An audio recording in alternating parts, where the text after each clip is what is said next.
It's Miss Bazzle back again with another poem.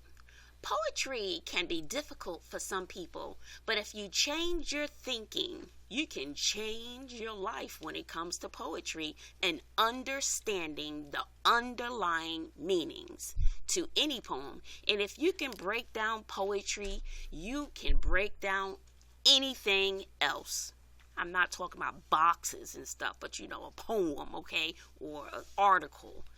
All right, let's go. Fog by E.E. Cummings.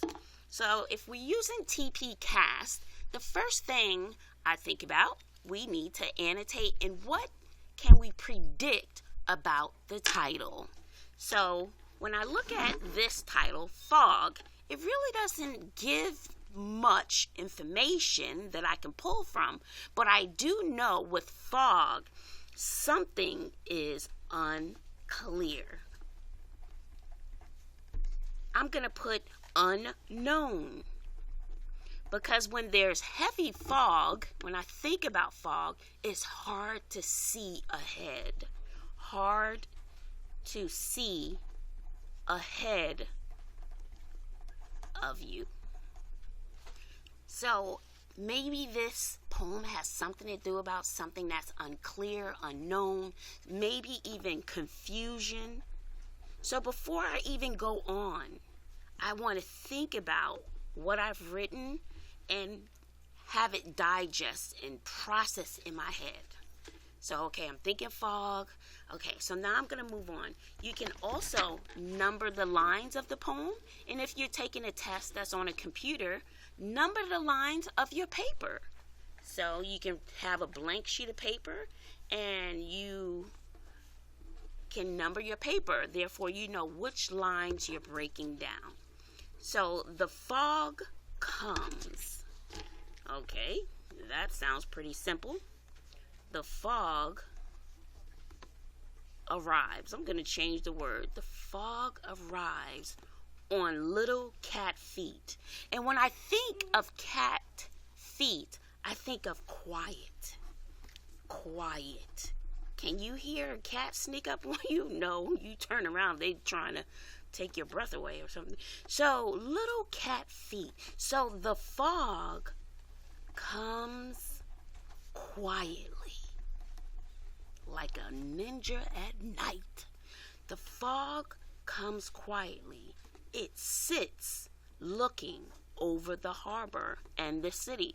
So now they're giving the fog human characteristics. So that is what? Personification. So personification is used here. Personification. And I'm going to put that they're giving the fog human characteristics. Now, what the fog is doing, it's sitting, looking over the harbor and the city. Just sitting quietly. So the fog is sitting quietly on silent haunches. It's like a haunch. It's like you're sitting like a cat. You're sitting, but you're not sitting. It's like you're on alert and you're ready to move, but you're not quite comfortable. So it's sitting quietly, but with a preparedness. So you're sitting, but you're not. On silent haunches, how a cat may sit on his back legs and then moves on.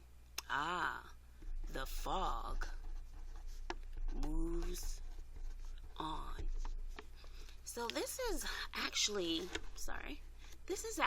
a very, very short poem, but it's a powerful poem.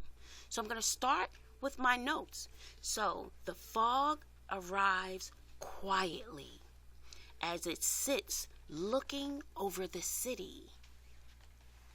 No fuss.